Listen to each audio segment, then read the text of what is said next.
और छत्तीसगढ़ से भी अब जो है यहां बयान सामने आ रहे हैं। बीजेपी नेता रमन सिंह यादव क्या कुछ कह रहे हैं, रमन सिंह, उनकी बयान आपको सुनाते हैं। भूपेश बघेल पर भी वो जिस तरह से निशाना साध रहे हैं।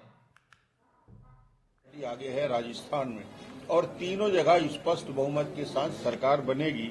और निश्चित रूप से आज के तारीख में बड़ी बड़ी बात करने वाले, ठीक है, नतीजा क्या निकलेगा, पर भूपेश जी का नतीजा दिख रहा है कि 2 राउंड में पीछे चल रहे हैं। इसका मतलब यही कि जनता ने उनके सारे मंत्रियों को नकारा है, पूरी सरकार को रिजेक्ट किया है और भारतीय जनता पार्टी को पूरा का पूरा आशीर्वाद और समर्थन दिया है। सर, शुरुआती बढ़त आखिर क्या माने कि बीजेपी को जनता क्यों चुन रही है?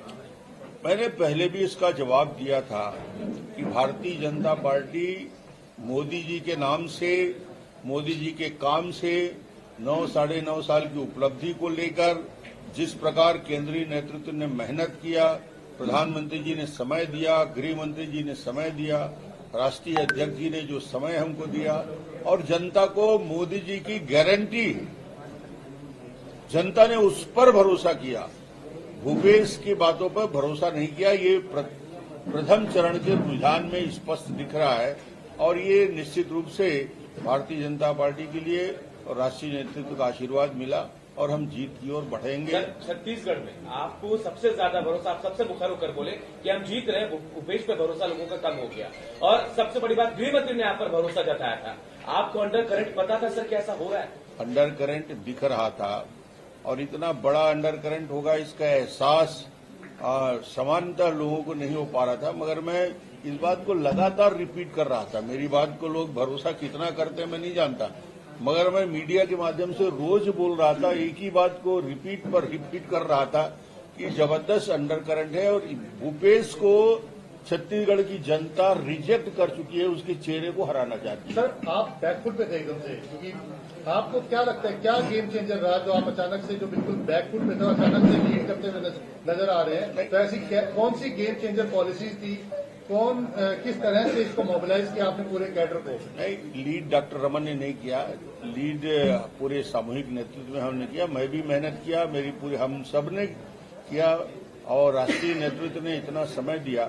मगर जैसे ही हमारी घोषणा पत्र जारी किया हमने और वो घोषणा पत्र में मोदी जी की गारंटी उसमें लग गया, उसके बाद जनता को 100% भरोसा हो गया कि भारतीय जनता पार्टी जो कहती है उसको करती है और मोदी जी की बात पे। और 15 साल, फिर मैं रिपीट करूंगा, 15 साल जो डेवलपमेंट के काम हमने किया था विकास के, उस काम को भी मुहर लगाया। क्या आपको लगता है कि जो करप्शन था, जो भूपेश बघेल ने जो किया था, लगातार एक के बाद एक करप्शन की जो चीजें सामने निकल करके आ रही थी, उसने भी बड़ा इंपॉर्टेंट रोल प्ले किया? बहुत बड़ा मुद्दा था भूपेश बघेल के करप्शन, और लगातार वो शराब की घोटाला हो, कोयला का घोटाला हो, महादेव ऐप का मामला हो, पीएससी में भर्ती में युवकों के साथ छल किया गया वो घोटाला हो, महिलाओं के साथ जो उस प्रकार से वादा खिलाफी किया गया वो बातें हैं।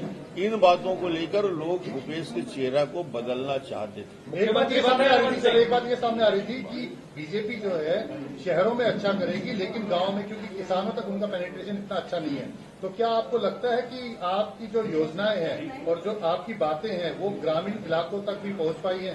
पूरी महिलाओं ने और युवकों ने जम के वोट दिया और किसानों ने भी समर्थन। सर, आप 9 मंत्री पीछे हैं, अगर मौका मिलेगा मुख्यमंत्री बनेंगे?